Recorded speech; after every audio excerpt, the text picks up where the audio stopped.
Welcome to Chasing Impact, Not Sales, where heart meets hustle, strategy meets service, and selling feels good again. I'm your host, Mandy Minatello. Let's go. Hey, welcome back to Chasing Impact, Not Sales. I'm Mandy, and I'm back to sales strategy today. Actually, sales leadership, right? I was complimented on my leadership style, and I realized in really thinking about what the compliment was, to me, it seems so natural. But the more that I talk with other sales leaders, the more that I talk with entrepreneurs that are CEOs and COOs running their businesses, the more I realize that maybe what I have taken for granted as just a natural leadership style is something that people kind of maybe need to be reminded of or need to be just brought into awareness for the first time. And so I thought, you know what, I'm going to talk about this because this is one of those things that I think just needs to be brought to the forefront and might really make a difference in businesses and industries across the spectrum, and certainly will be a gift to those of us who are sitting in the seats of sales leaders, managers, and consultants, right?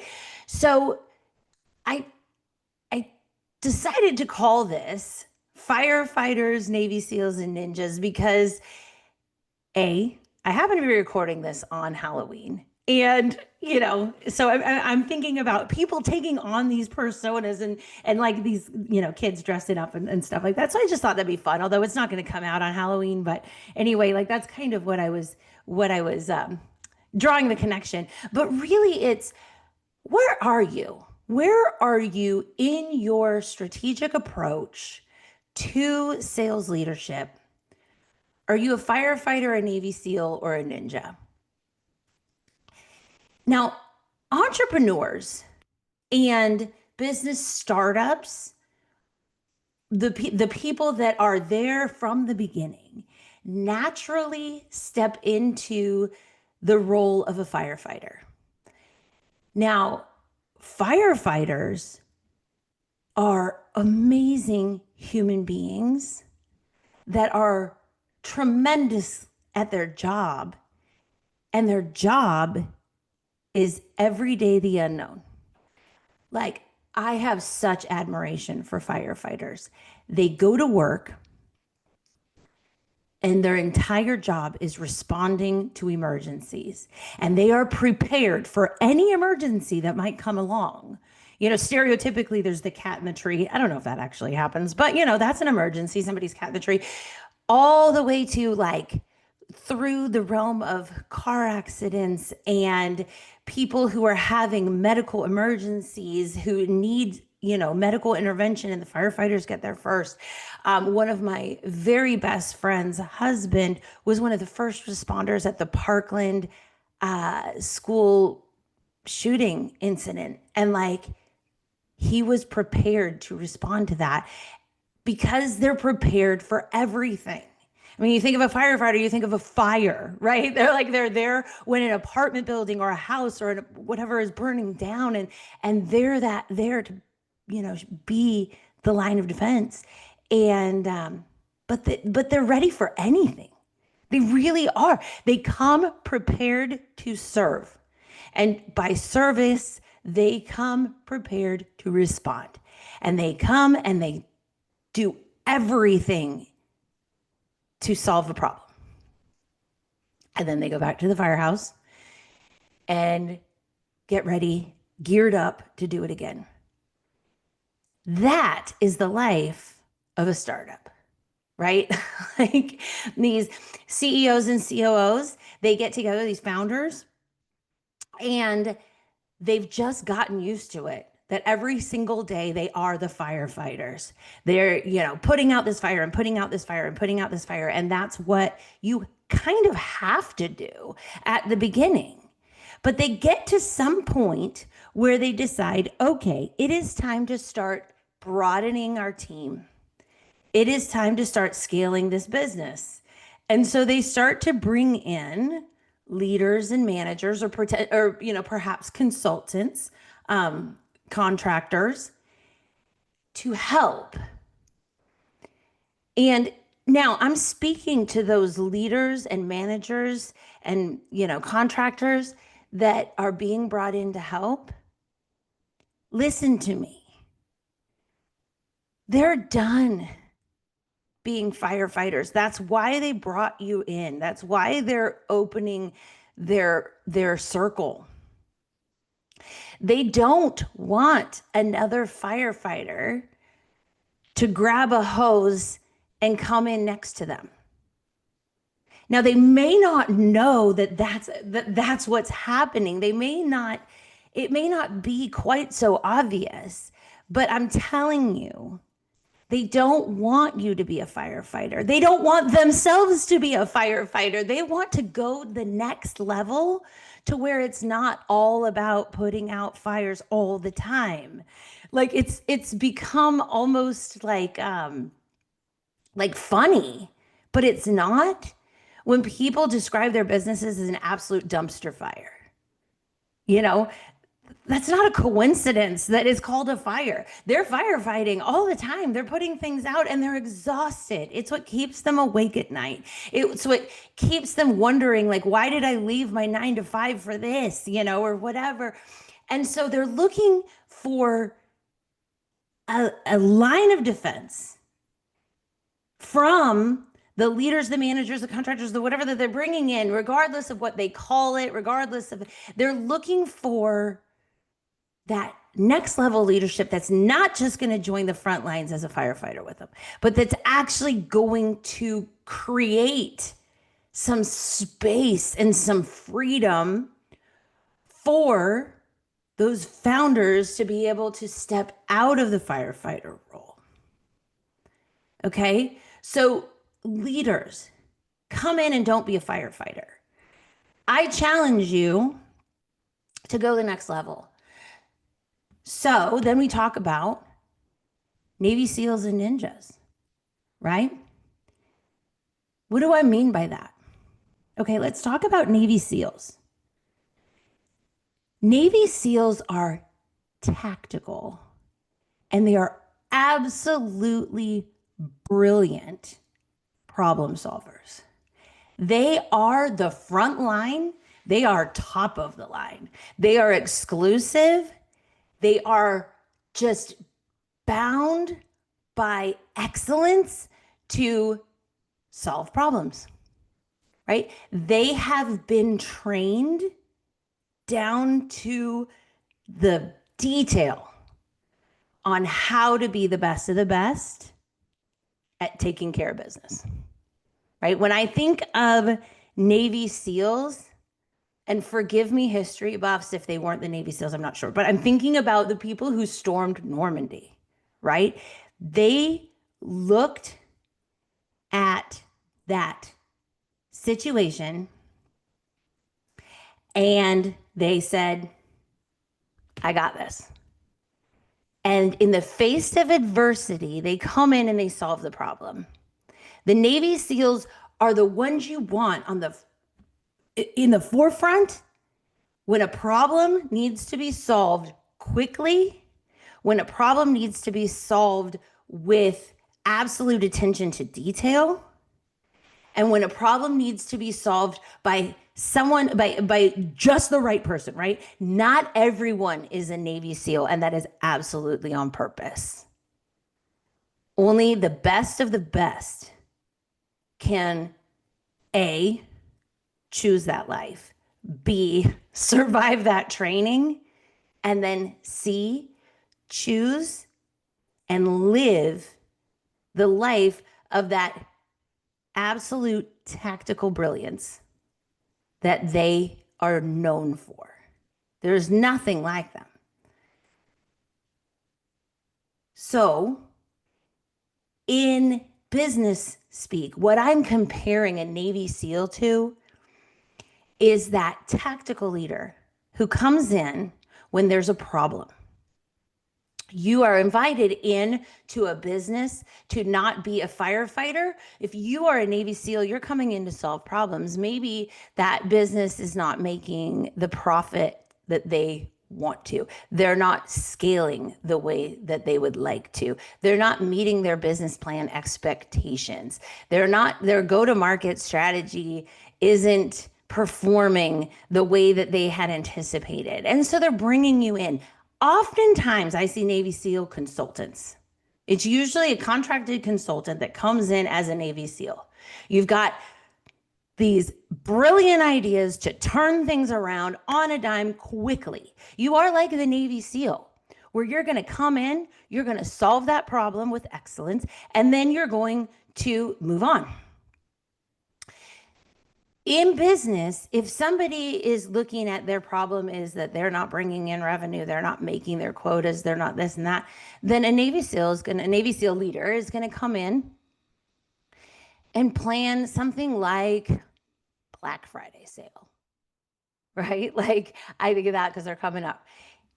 Black Friday originated because it was the opportunity for businesses to, in a one day, now Black Friday is like stretched out over the entire month of November, but originally it was like in one day, you can get your business into the black.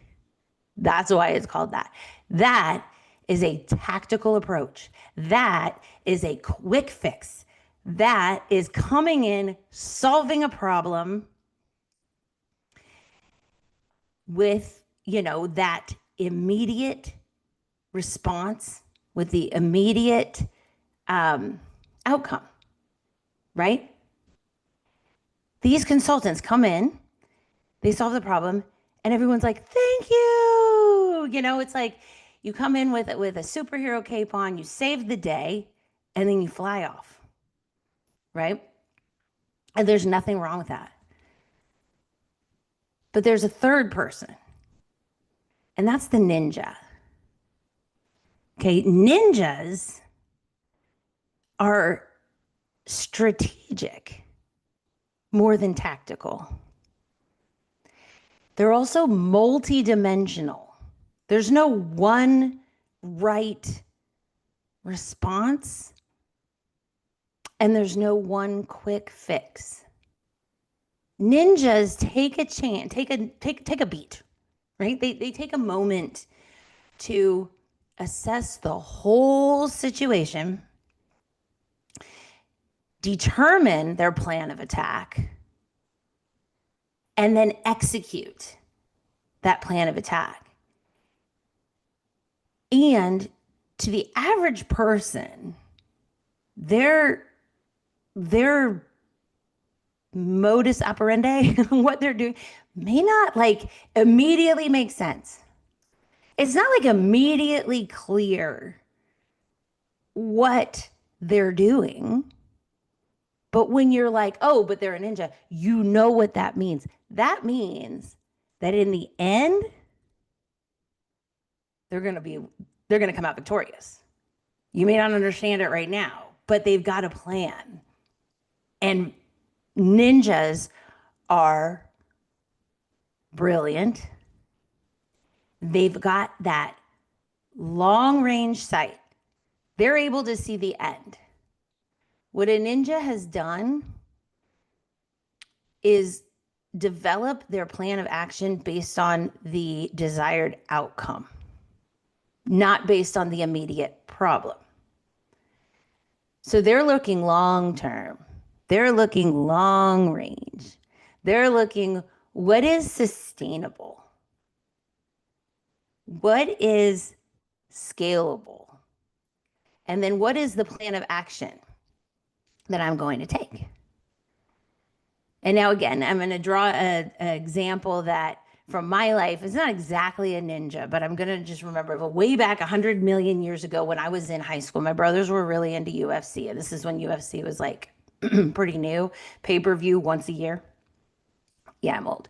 Okay, so the Gracie family was like royalty in UFC. And I had heard my brothers talk about the Gracie family, but I had never really, like, wasn't into it. So, like, I didn't really know what they were talking about. And so they bring in like all their friends, my brothers, like they invited all their friends over, and I was there too, and we're gonna watch the UFC. And I think it was Royce Gracie. Gosh, forgive me again. It was a long time ago. But anyway, he comes out and he's this like little man. Like, I'm going, okay. And then I don't remember the name of his opponent, but his opponent was this giant boxer. And I mean, jacked, right? The opponent, the jacked, opponent is wearing just these little shorts. And the Gracie fighter was wearing like a full blown like gi. And I'm like, in my mind, like one of these guys is prepared to fight, and the other one is like, are you serious? And of course, I'm thinking it's the boxer that's gonna just like take this with one punch. So, I mean, you can see where this is going. Like, the boxer comes out fighting. I mean, punch, punch, punch, punch, punch, punch, punch, punch, jab, blah, blah, blah, sweat, the whole thing. And Gracie just kind of ducks and kind of like, you can see almost in his eyes that he's just like waiting out his plan. And it doesn't take him very long to get this guy, this giant, on the ground. And here's where it got so interesting, because the giant was like, I'm going to solve this problem real quickly. I'm going to punch him out. I'm going to knock his lights out. And that's it. Gracie was like, I can only beat this guy if I get him on the ground. Because Gracie was the jiu-jitsu fighter, and he will survive and then thrive and then be victorious if he can pin you on the ground. The other guy is going to be victorious by knocking you out. So once Gracie got him on the ground, then it was super interesting because he locked his toes, which, okay, Gracie has really long toes, by the way. He locked his toes into the chain link fence of the octagon and held this guy. And held this guy. And held this guy for like what seemed like ever. Tiring this guy out, holding him down, and there was nothing that he could do. And I don't remember how long it took. Surprisingly, not that long before the giant was tapping out. Because Gracie had the long-term vision. He knew how he could win, how he would win. And he was strategic. Tactical also, but strategic from the beginning. And like I said, with like the ninjas, you can't always see what the outcome is. Like, you can't always understand the plan, but you know the outcome is going to be victory. My brothers knew. Like, they're like, watch this guy. Like, they knew from the beginning when I'm going, there's no way he's going to win. He's going to get killed. Like, oh my gosh, what's he doing? Like, my brothers just laughing because they knew it, because the Gracies had this history of being amazing jiu-jitsu fighters that go down in history as like victorious through strategy. So they're the ones with the sustainable plan of action. He knew he had to maintain in the beginning and then be victorious. The giant knew I could solve this problem real quickly. Now, if you have two boxers together, then the strategy has to be completely different. But in this case, you basically had a Navy SEAL versus a ninja. They're both brilliant, amazing, absolutely had the ability to be victorious. So, what are you as a leader when you get brought in to help? Are you a Navy SEAL tactical coming in with an immediate strategy for solving problems? There's an immediate problem, you have an immediate solution, and you're a hero. Or are you a ninja who has long term vision for something sustainable, something scalable? You're also a hero. The average leaders, the average managers are one or another. Most consultants that I've come across are the Navy SEALs. They come in, everyone is super happy. They're super happy. They solve the problem. They fulfill their contract and they move on. And I'm not saying they've done anything wrong because they've absolutely solved the problem that they came in to do.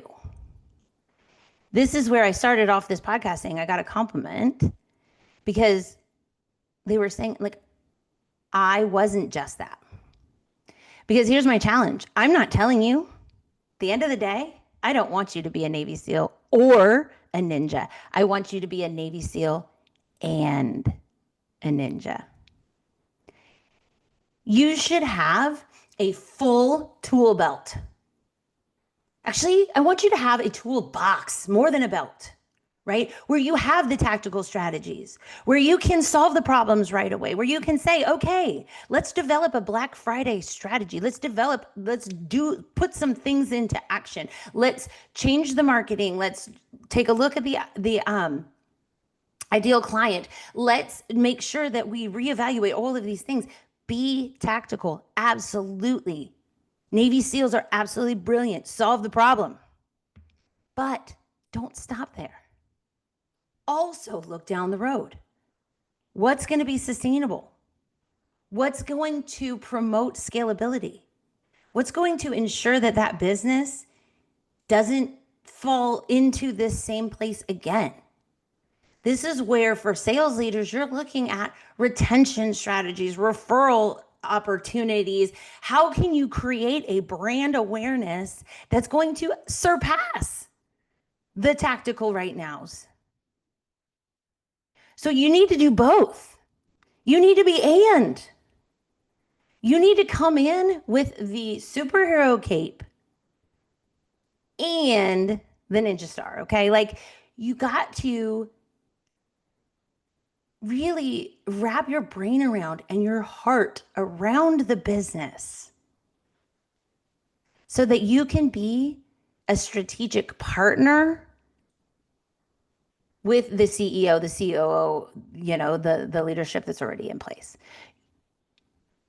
Now, this was the compliment I got. I was a contractor I have been for many different businesses. I very well could have come in, saved the day, and leave. Gotten a bunch of testimonials, everything would be awesome. But I also integrate myself into their business. I want to know their vision. I want to know their plan. I want to know where they want to be and where they have been so that I can make sure that goals are met and dreams are on their way to being fulfilled, not just problems are solved. That's what I challenge you to be.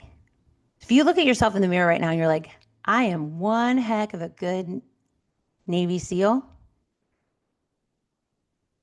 think about how could you also be a ninja?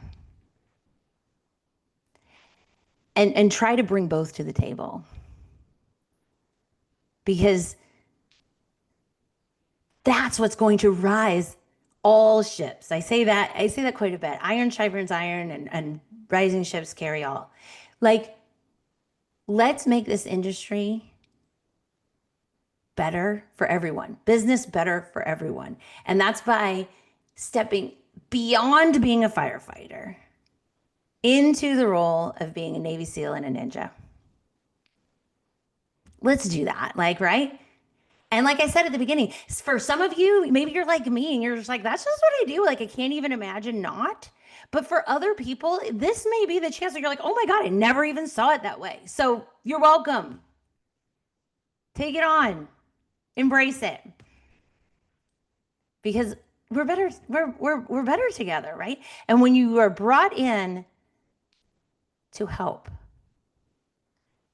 go beyond the front lines and recreate that future of their business.